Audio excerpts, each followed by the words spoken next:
Salut les makers, j'espère que vous vous portez bien. Alors, dans cette vidéo, j'ai reçu de la part de Geekbuying, qui m'a même envoyé pas mal de petits goodies dans ce suite, pour être sûr de bien montrer que ça venait de chez eux. J'ai reçu ce combo d'Anycubic Cobra 3 avec son Ace Pro. Ça va être la première fois que je vais tester du multicouleur. J'ai toujours été un peu récalcitrant sur ce principe au vu de mes idées sur le gaspillage qu'on pouvait avoir sur ce type d'impression. Je vais faire pas mal de tests avec et on va voir si elle arrive à me faire changer d'avis, s'il y a des options qui sont vraiment intéressantes ou pas, et si oui ou non, au final, ça vaut le coup de passer sur ce type d'engin. Bref, je vous propose de voir tout ça ensemble.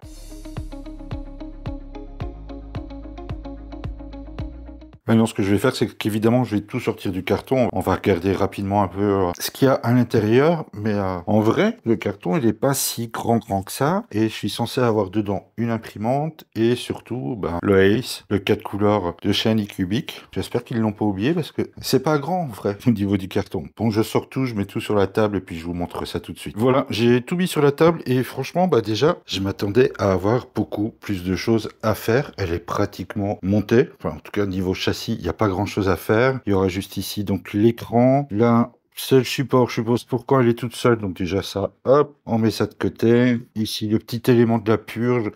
La tête, elle a une tête assez sympa, faut avouer. Donc direct drive, l'entrée pour les 4 couleurs, des petites vis, il n'y a vraiment pas grand chose. Franchement, il y a pas grand chose à faire. Un petit peu d'outillage classique, une aiguille, la clé USB, tous les PTFE qui vont avec le Ace Pro et 2 câbles d'alimentation, donc un pour chacun. Je vais installer tout ça. Ah, et une petite trappe ici. Hop. Ah, c'est du caoutchouc aussi. Ah c'est pour brancher les USB. Et ça, pour le Ace, j'imagine. J'installe ça, je vous montre ça tout de suite. Voilà qui est chose faite, elle est montée. Ça prend 5-10 minutes pour tout installer. J'ai pas encore chargé le Ace. J'ai juste vraiment mis en route pour voir ce que ça donne. Et évidemment, je vais devoir, dans un premier temps, la configurer. Donc, il y a malheureusement que 2 langues. Donc, je vais prendre anglais, on va se mettre sur global. Connexion Wi-Fi en 2.4. Par contre, il va falloir que je tape mon mot de passe sur ce clavier. J'essaie de vous le mettre comme ça pour pas avoir le reflet. Ça va être très amusant. Voilà, la connexion est en train de se faire. Donc là, c'est pour installer l'application. Je le ferai peut-être plus tard, même si je suis pas un grand fan des applications pour les machines. Je préfère toujours travailler à partir d'un PC. Donc je vais passer et on a droit à une belle image. Alors, je vais retirer. Hop. Donc là, il nous demande d'insérer évidemment la clé USB que j'ai pas sous la main. Voilà, je l'ai retrouvée. Donc, dans le premier. Donc ça déclenche le test de la machine. Donc il y a le X, le Y, le Z. Elle est honnêtement plutôt silencieuse, je trouve. Ok, donc en gros, elle va faire toute une batterie de tests, un peu comme toutes les machines de ce type. Ce que je vous propose, c'est de vous retrouver juste après quand elle aura terminé.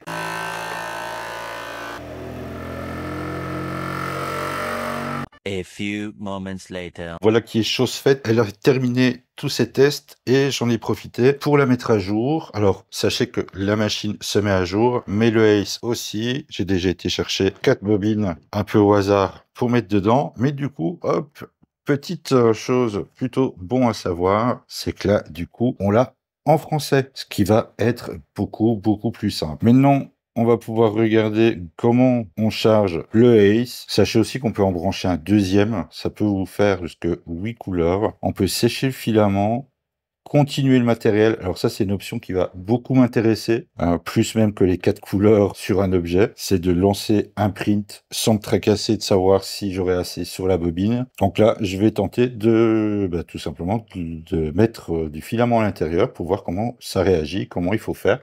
Parce qu'à ce niveau-là, il y a les explications, mais malheureusement, il n'y a absolument rien en français. Bon, en gros, c'est super simple en fait. Il suffit de prendre la bobine. Alors, j'ai pris volontairement un peu de tout. J'ai pris du carton, du plastique pour voir comment elle s'en sort. De le pousser dedans et il se fait entraîner. Voilà. Et au niveau de l'écran, on voit que les bobines ont été chargées, qu'il en a bien trouvé 4. Alors pourquoi j'ai un petit point d'interrogation? C'est tout simplement parce qu'elles ne sont pas reconnues. Vous avez les modèles avec RFID, où là, vous aurez la couleur directement de noter. Alors du coup, maintenant que les 4 bobines sont dedans, si je clique dessus, je peux éditer, je peux vous dire que c'est du PLA et que c'est, par exemple, C'est pas vraiment de l'orange, il y a pas plus de couleurs. Il y a un choix limité au niveau couleur, donc je vais plutôt prendre ça pour dire que c'est du brun. Pour le reste, au niveau du menu, bah, c'est relativement basique. Je vais pas trop chipoter sur justement l'étalonnage et tout ça, étant donné que la machine, elle va vraiment pas rester ici. Puis la table, vous voyez, elle tremble pas mal. Quand elle sera en place, je referai la compensation de vibration, l'étalonnage, le nivellement, tout ça. Mais là, je veux juste voir ce que ça donne au niveau de l'impression. On va faire un truc classique. On va lui lancer un petit Benchy de 15 minutes, mais on peut pas l'éditer. Ah si, à partir de là, on va pouvoir choisir en quelle couleur on le veut. Je vais prendre par exemple le deuxième. Et donc là, c'est parti. Elle devrait commencer à l'imprimer. Par contre, je n'ai pas chargé le filament dans la machine. Donc je ne sais pas du tout comment ça va se passer. Ben, je vais laisser ça tourner et on va voir ce qu'il va faire.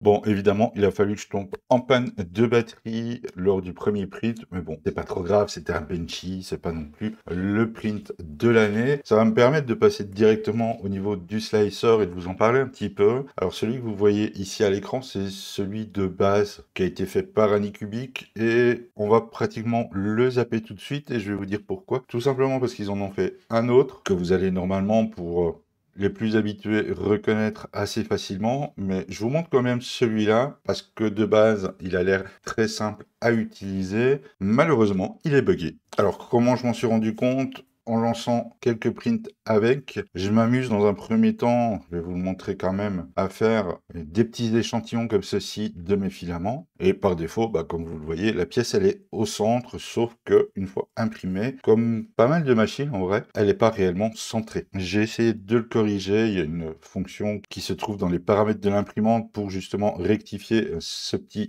décalage, sauf que bah, ça fonctionne pas du tout. Vous pouvez mettre le décalage que vous voulez, il en prend absolument pas compte. Et en faisant quelques recherches, bah, j'ai remarqué que j'étais pas le seul à avoir le souci et que ça venait clairement du slicer qui avait un souci. Donc ce que je vais faire, c'est directement passer sur l'autre, sur celui qui fonctionne et que je vous conseille fortement d'installer. De toute façon, quand vous allez installer celui-là, il va vous proposer d'office d'installer la nouvelle version qui est celui-ci. Et celui-ci, bah, on le connaît plutôt bien. Il est repris maintenant par pas mal de marques. Il est basé sur l'open source de Orca. Vous allez pouvoir vous connecter à la machine en créant, si c'est pas encore fait, un compte sur Anycubic. Là, vous voyez déjà qu'elle est en train d'imprimer, mais on va commencer par le début. Bon, en gros, voilà, comme je l'ai dit, c'est un slicer qui est maintenant plus ou moins connu. Là, ici, pour le moment, j'ai ce petit Calidragon que je me suis amusé à colorer pour le tester. J'avais prévu d'autres pièces, mais encore une fois, je vous donnerai mon avis là-dessus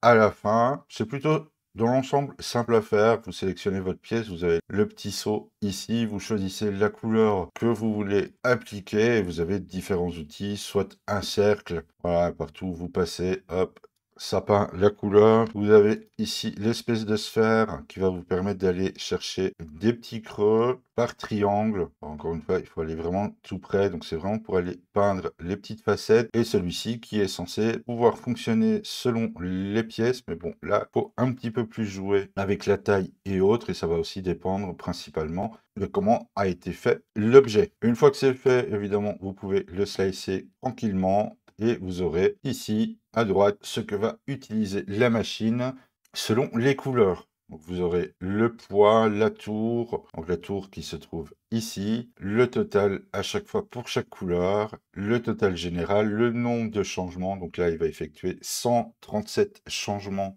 de filaments. Et en dessous, on a le temps d'impression. Donc ce qui est déjà fou, c'est de voir que le changement de couleur va prendre 2h30 contre 58 minutes de print. Donc là, mon petit Calidragon va me prendre 3h30 d'impression quand on sait qu'en une seule couleur, bah, il faut moins de 10 minutes pour l'imprimer. Une fois que vous avez lancé votre impression sur la machine, vous allez pouvoir voir ce qu'elle fait. Alors, on a ici le tableau de contrôle. Lui, par contre, est un petit peu différent de ce qu'on a l'habitude d'avoir sur Orca avec Clipper. Il faut savoir que c'est Clipper qu'il y a dessus, mais malheureusement, il est complètement fermé. Donc, on a une interface à la Anycubic. Vous voyez ici que j'ai une section caméra qui est à l'arrêt. Il faut à chaque fois appuyer sur Play pour pouvoir voir l'image. Vous voyez qu'elle est justement en train de purger une nouvelle couleur et que je suis en train de vous préparer des petits timelapses d'impression au passage. Vous avez ici le rendu du Ace, de ce qu'il y a dedans. Donc j'ai 3 bobines de placé, les 3 couleurs pour le Calidragon. Un truc qui est pas mal par contre qu'on peut contrôler à distance. Et apparemment, c'est pas dispo sur toutes les machines ayant ce type de chargeur 4 couleurs. C'est qu'on peut avoir ici le drying pour pouvoir sécher nos filaments. On a du PLA, PLA+, PETG, TPU, ASA et PC. On va pouvoir par exemple choisir, ici j'ai du PLA classique, on va dire que c'est du PLA classique. De toute façon, les deux ont le même temps. Donc, voilà. On confirme. Et si je l'active, eh bien, ici, vous avez la température du caisson. Et pendant 4 heures, celui-ci va monter en température et enlever l'humidité de votre filament. Le tout pendant que vous imprimez. Ça, je trouve ça sympa. Dans l'ensemble, le slicer, il est facile à prendre en main. Pour ceux qui connaissent encore une fois Orca, vous n'allez pas être du tout perdu. C'est exactement la même chose. Je vous balance quelques timelapses vite fait, bien fait. Et puis après, je vous donnerai mon avis général sur la machine.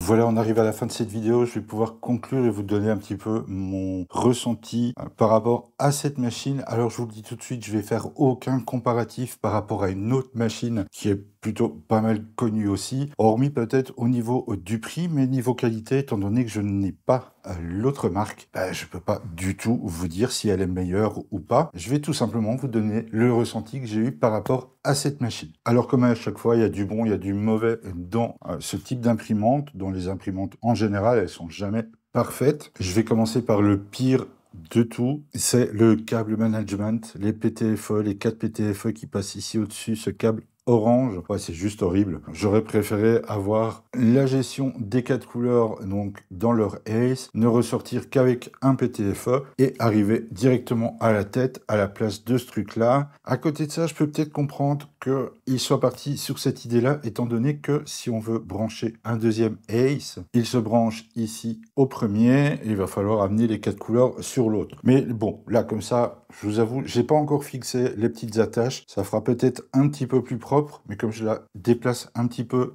pour ces essais, eh bien, je ne l'ai pas tout simplement fixé entièrement. Donc là, après, une fois qu'elle sera en place, je vais lui mettre ces petites attaches. Peut-être que là, ça sera un petit peu plus propre. Je vous le rappelle, on est sur du 250, 250, 260. C'est une bonne taille. C'est plutôt sympa au niveau de la taille de plateau. On peut faire déjà pas mal de choses. C'est un petit peu plus grand que la K1 que je dispose. Alors, comme vous pouvez le voir, le Ace Pro, il est au-dessus. Justement, j'en ai profité avec cette machine d'imprimer tout le support de l'Ace Pro. Et à ce sujet, il y a une option qui est vraiment géniale dans le Ace, c'est de pouvoir passer d'une bobine à l'autre. Quand la première est terminée, elle passe à la seconde automatiquement. Néanmoins, il y a une petite astuce, il y a une petite contrainte, on va dire, pour que ça fonctionne. Il faut signaler au Ace que les 2 bobines qui se suivent sont de la même couleur. C'est-à-dire que si vous avez dans la première bobine du noir, dans la deuxième du blanc, ça ne passera pas automatiquement d'une à l'autre. Par contre, si vous lui dites, les 2 premiers, c'est du noir, une fois que la première bobine est terminée, il va passer automatiquement à la deuxième. Encore un truc que j'ai énormément apprécié aussi au niveau du Ace, c'est que vous avez la possibilité d'enlever l'humidité de vos filaments. Et oui, parce que ce Ace, il est chauffant. Vous verrez que via l'écran de la machine ou carrément via le slicer, on peut activer la chauffe du boîtier. Vous avez le choix entre les PLA, TPU et autres. Vous avez un temps déterminé ou que vous pouvez modifier. Du coup, si vous lancez un gros print, eh bien, pendant ce temps-là, celui-ci va chauffer et va enlever l'humidité qui est dedans. Alors, comme je le pensais, elle ne m'a absolument pas fait changer d'avis sur le multicouleur. Alors là, c'est pas du tout une attaque contre la machine elle-même, mais contre le multicouleur en général. Histoire de vous faire une belle démo, j'étais parti dans l'idée de vous faire un beau petit buste en multicouleur qui se trouve dans cette boîte, car au final, je me suis ravisé et j'ai totalement abandonné l'idée de le faire. Le premier point qui m'a fait abandonner, c'est évidemment le temps d'impression. J'étais parti sur un buste de 15 cm de haut, ce qui pour moi n'était pas extrêmement haut, et j'en suis arrivé à un total de 2 jours et une dizaine d'heures. La deuxième chose qui a fait que j'abandonne ce print, c'est que, au vu des informations qui m'étaient données dans le slicer, normalement, avec ce que j'avais mis dans le Ace, je devais avoir largement de quoi faire l'impression au complet, surtout pour une des couleurs où il devait me rester à peu près 100-150 grammes de cette couleur et il m'était indiqué qu'il m'en fallait à peu près 40. Donc je me suis dit que j'étais large, sauf que ça s'est pas passé du tout comme ça. Je suis tombé à court de cette couleur. Gardez bien en tête que le buste devait faire 15 cm de haut. Je vais donc vous montrer en gros ce que j'ai fait, à quel moment j'ai arrêté et à quel moment je suis surtout tombé à court d'une des couleurs dont j'avais besoin pour ce buste. Voilà, je vais être gentil, je vais dire que je suis à peu près à 3 cm de haut et la couleur qui m'a posé problème, c'est le blanc qui devait, donc vous l'avez reconnu, hein, c'est marqué en grand devant, c'était un buste de Spider-Man où le blanc contenait l'araignée qu'il a sur le torse plus les yeux. Disons que ça m'a un petit peu refroidi du coup, surtout quand j'ai vu l'état du bac que j'avais mis à côté de la machine pour récupérer la purge et que j'en suis arrivé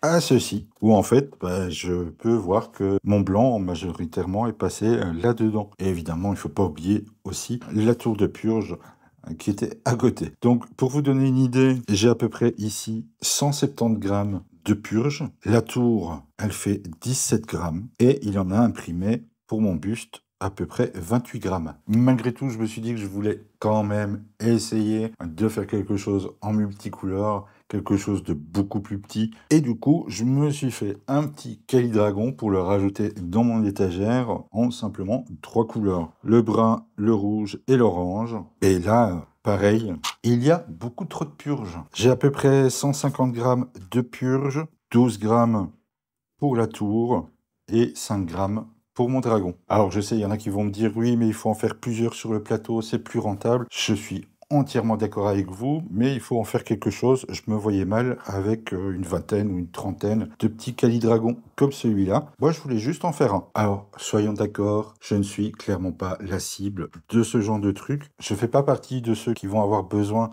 d'imprimer ce genre de truc en masse. Ça arrivera de temps en temps. Vous voyez ici sur le support pour le Ace, il y a un petit peu de couleur juste au-dessus pour noter son nom. Ça sera à peu près ce genre d'utilisation que j'en aurai. Le Ace, pour moi, principalement servira soit pour justement passer d'une couleur à l'autre, d'une bobine à l'autre pour les achever, soit avoir du multimatériau, pouvoir choisir, voilà, j'ai dedans du PETG, de l'ABS ou du PLA sans trop me prendre la tête au niveau de mes impressions. Je les choisirai comme ça, c'est très pratique. Pour revenir quand même à quelque chose de beaucoup plus positif, dans l'ensemble, la machine, elle a quand même une bonne gueule, assez futuriste. Le PEI, le plateau, il est plat de chez plat. Je pense que sans réglage de base, c'est la machine qui m'a donné une première couche la plus belle jusqu'à maintenant. Et puis, évidemment, il y a une question de prix. Ici, pour le combo tout seul, donc la machine plus le Ace sans bobine, on est à peu près à 380 €. C'est peut-être la seule comparaison que je pourrais faire par rapport à une autre machine qui tourne à peu près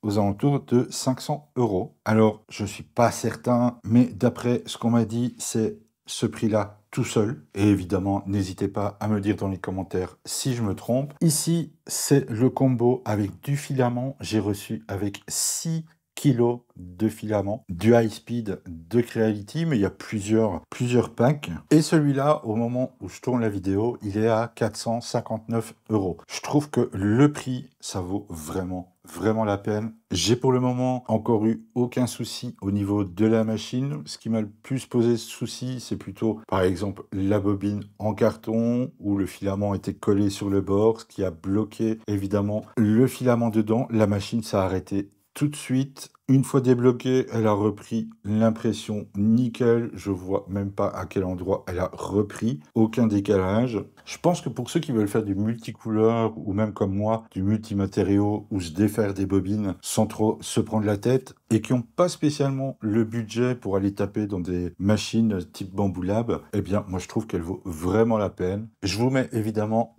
tous les liens dans la description, aussi bien pour la machine que pour tout ce que j'ai imprimé avec. On ne sait jamais que vous l'auriez déjà et que le kit vous intéresse. Vous retrouverez tout ça dans la description. Vous y retrouverez aussi évidemment un code promo qui vous permettra de faire encore un petit peu descendre son prix. Pour ceux qui ont déjà cette machine, n'hésitez pas à me dire aussi vous ce que vous en pensez. Je vais quand même vous laisser avec un dernier petit timelapse en multicouleur et je vous dis à bientôt dans une prochaine vidéo.